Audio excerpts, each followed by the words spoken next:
Okay, ready to dive into some research about Baltimore in the 1990s. Sounds good.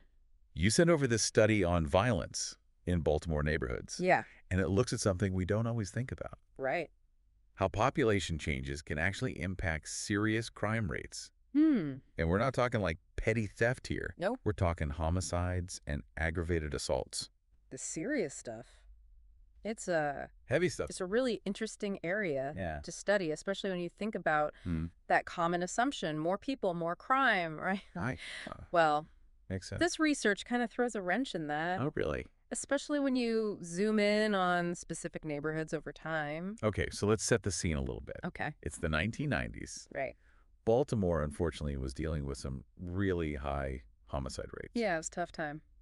What's crazy is that even as the city's population decreased, violence didn't always follow the same pattern. It's really interesting. You'd think fewer people would mean fewer problems, but that wasn't the case. Not necessarily, no. Yeah. It's one of those wait, what moments Yeah. in research. Okay. The study uses Baltimore as this case study Okay. and dives into 4 specific neighborhoods that experienced this counterintuitive trend. Interesting. Shrinking population, but rising violence. Okay, so more violence with less people, Yeah. and they focused on... And the real interesting part is Okay. how those populations changed within specific age groups. so it's not just the overall number of people, Right. but also who makes up that population. Exactly. Tell me a little more about this age group breakdown. Sure. Because I think that's where things start to get really interesting. Absolutely. Okay. Imagine tracking like a group of friends throughout their lives in Baltimore. Okay. Yeah. That's kind of what the researchers did with Yeah. these cohorts, groups of people of the same age. Yeah. And they found something striking. In the most violent neighborhoods, Yeah. the population of those under 40 plummeted while violence was on the rise.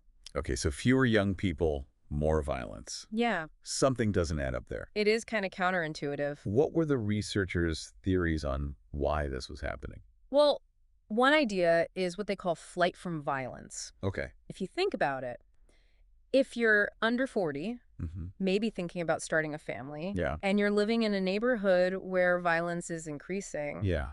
wouldn't you want to get out if you could? Of course. The researchers suggest that's exactly what people did. Makes sense. They had the resources and the motivation to seek safer pastures, so to speak. Right. If you have the option to move somewhere with better opportunities and less danger, you're probably going to take it. Exactly. But what about the people who couldn't leave? Right. I imagine that creates some pretty serious ripple effects. Yeah, definitely. If they can't just pick up and move. Yeah, and the study suggests that those left behind Yeah. were often facing really significant challenges. Like what? That made moving extremely difficult. Okay. Things like poverty, limited education, maybe even a criminal record, Wow. or health issues. Yeah. It created this unfortunate situation where the neighborhoods were losing the very people who might have helped them thrive, Right. while those struggling the most Yeah. were left to deal with the increasing violence. It's kind of heartbreaking to think about. Yeah, it is. But here's another layer, I think, that complicates things even further. Okay. Drug markets. Ah, yes. We often hear about the role of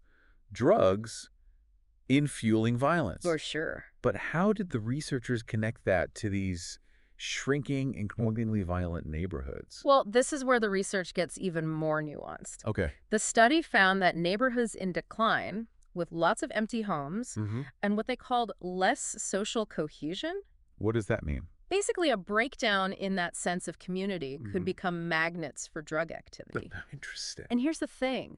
It wasn't necessarily the residents themselves who were driving this drug trade. So outsiders were seeing an opportunity Right. and exploiting a vulnerable situation. Exactly. Wow. And the presence of these drug markets, regardless of who's running them, often leads to a surge in violence, Of course. making an already bad situation even worse. Yeah, that's rough. It is. So it's almost like a double whammy. For sure. You've got this flight from violence. Right. And then you've got this influx of this drug market. Yeah. Which is just like, Adding fuel to the fire. yeah, just exacerbating the problem. Exactly. So it's not just that the population is shrinking. Right. It's also who is leaving Yeah. and who is coming in. Absolutely. That's really changing the dynamics of these neighborhoods It is. and leading to these really unfortunate outcomes. Yeah, it's a complex situation for sure. Yeah, it's a lot to unpack. It is. But I think we're starting to get a better picture of how these pieces fit together. I think so too. And how this population change isn't always as straightforward as we might think. Yeah, it's not just about the numbers. Right, there's a lot more going on beneath the surface. Definitely. So we've got to kind of dig a little deeper Absolutely. to really understand what's happening. Yeah, we have to look at those nuances. Yeah. And I think that's what makes this research so compelling. I agree. It's challenging our assumptions It is. and forcing us to think more critically about these issues. I think that's really valuable. Yeah, so let's keep going because I want to hear more about what the researchers found. Okay, sounds good. Especially as they started to compare these high-crime neighborhoods Right. to other parts of Baltimore. Yeah, let's talk about that. Because I think that really sheds some light on the bigger picture here. For sure. So let's dive back in All right. and see what else we can uncover. Let's do it. Yeah, it paints a pretty grim picture, Yeah, it does. doesn't it? It does. But this wasn't the case everywhere in Baltimore. The researchers wanted to see how things played out in a completely different environment. Okay. So they looked at a wealthy, low-crime neighborhood. Okay, so a tale of two cities almost. Yeah, exactly. What did they find in this wealthier area? Well, unlike the struggling neighborhoods, Yeah. they found that younger people weren't fleeing. Interesting. The population remained relatively stable. Huh. It suggests that it wasn't simply age Right. that drove those dramatic population shifts we saw earlier, Yeah. but the reality of living with crime and violence. Right, like people were making a choice, safety or staying put. Yeah. A choice that not everyone could afford to make, unfortunately. Yeah, that's true. And, you know, it makes me think about those missing men we talked about in the outline. Yeah. This whole idea that in those high-crime neighborhoods, Yeah. there was this huge gender imbalance Right. with far fewer men than women, Yeah. especially in younger age groups. That's a really important point. Like a piece of the puzzle was missing. Yeah, it's like, where did they go? Right, exactly. And the researchers had some thoughts on what might be behind this missing male phenomenon. Okay, like what? Of course, homicide plays a role. Yeah. Sadly, men are often more likely to be victims of violence. Unfortunately, yeah. But it's more than that, right? It's more than that. Like incarceration rates, Yeah. particularly among young black men, were also sky high during this period. They were. And even factors like military service could skew those numbers. Right, So exactly. it's not like these men just vanished into thin air. No, they didn't just disappear. They were caught in these systems. Yeah. Or tragically, they became victims of the very violence the study was trying to understand. Exactly. It all ties back to this idea of interconnectedness. Yeah. Violence, poverty, incarceration, demographic shifts. These aren't isolated issues. Right. They all feed into each other, Yeah. creating these incredibly complex and challenging situations. Okay, so we've talked a lot about the what of this study, Yeah. the patterns they found, the theories they proposed. But I'm also curious about the how, Yeah, every study has its limitations. of course. And I'm sure this one is no exception. Right. What were some of the things that the researchers themselves acknowledged might have influenced their findings? Well, one thing they pointed out Yeah. was the use of census tracts to define neighborhoods. Okay, It's a common approach, but it's not always perfect. I can see that. Neighborhood boundaries can be fluid Mm-hmm. based on social connections and lived experiences, Right. not just lines on a map. Makes sense. Like people don't live their lives according to these arbitrary lines drawn by census takers, right? Exactly. And Yeah. this could mean that some of the crime attributed to a particular tract Yeah. might have actually happened just outside its boundaries. So it makes it tricky to say with absolute certainty that all the crime is directly related to the residents of that specific area. Exactly. It's not always a perfect measure. Okay, that makes sense. Yeah. It's almost like a blurry photograph. Oh, yeah, I get You it. can see the general shapes, Yeah, but the details are a bit fuzzy. right. Okay, so what other limitations did they mention? Another one was the reliance on police records to measure crime. Okay.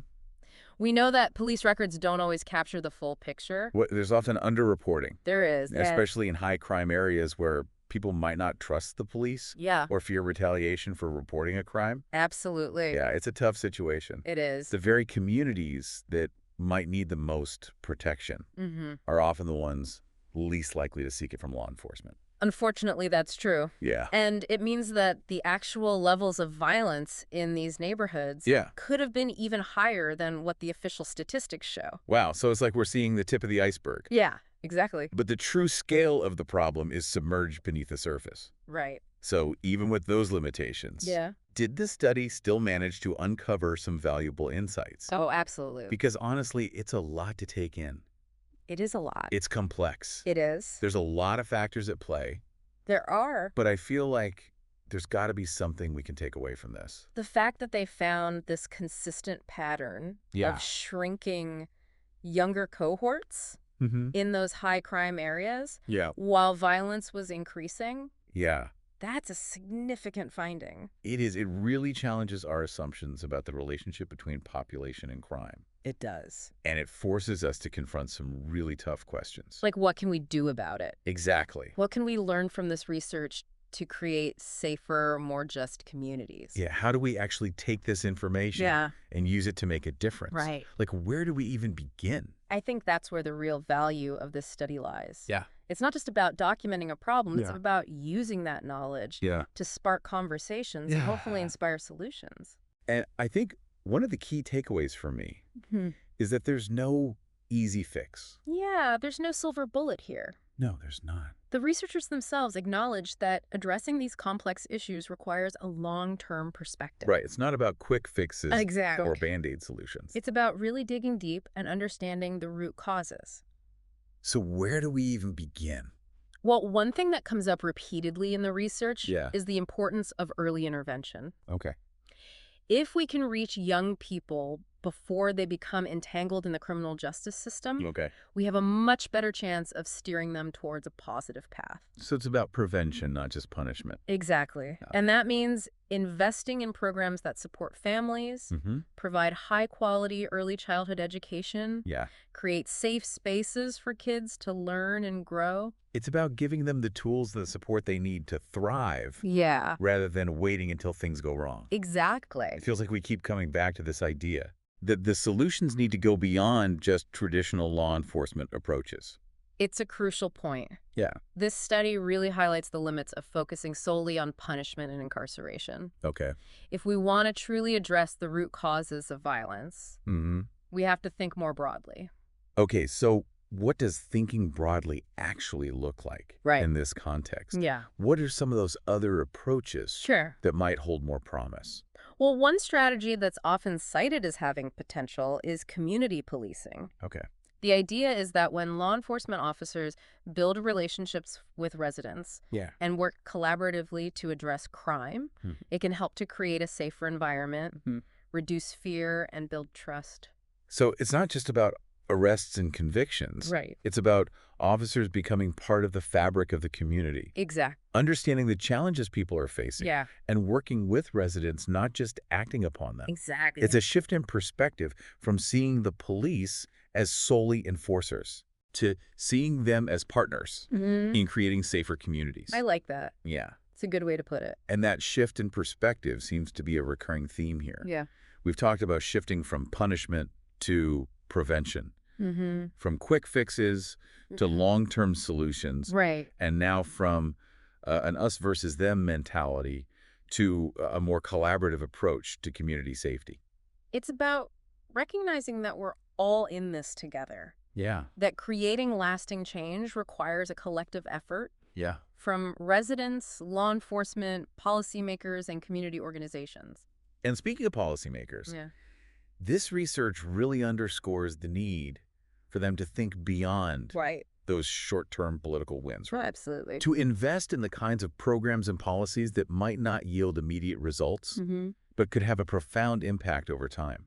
It's a tough sell, Yeah. I'll admit. It is. But it's essential. We Yeah. need leaders who are willing to take a long view, to invest in things like education, job training, affordable housing, and mental health services. Those are the kinds of things Right. that can help break the cycle of poverty and violence, Exactly. create opportunities, Yeah. and give people a real chance to build a better life Yeah. for themselves and their families. It's about addressing those systemic inequalities that we talked about earlier. Right. Because if you ignore those root causes, you're never going to truly solve the problem. Yeah. You're just putting a Band-Aid on a much deeper wound. And that brings us back to that haunting image of the missing men, Right. Those men who were lost to violence, to incarceration, to the very forces that this study is trying to understand. It's a stark reminder of the human cost of these issues. It is. These aren't just numbers on a page. Yeah. These are real lives, real families, real communities that have been shattered by violence and despair. And it's a reminder that data, while incredibly valuable,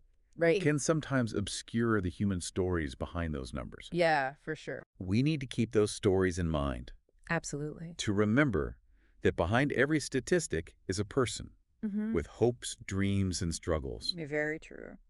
So as we wrap up this deep dive into the complexities of population change and violence in Baltimore, Yeah. I'm left with one final thought for you, dear listener. Okay. What will you do with this information? Mm. Will you let it spark your curiosity, Mhm. fuel your compassion, or inspire you to take action? It's a choice worth pondering. The choice is yours.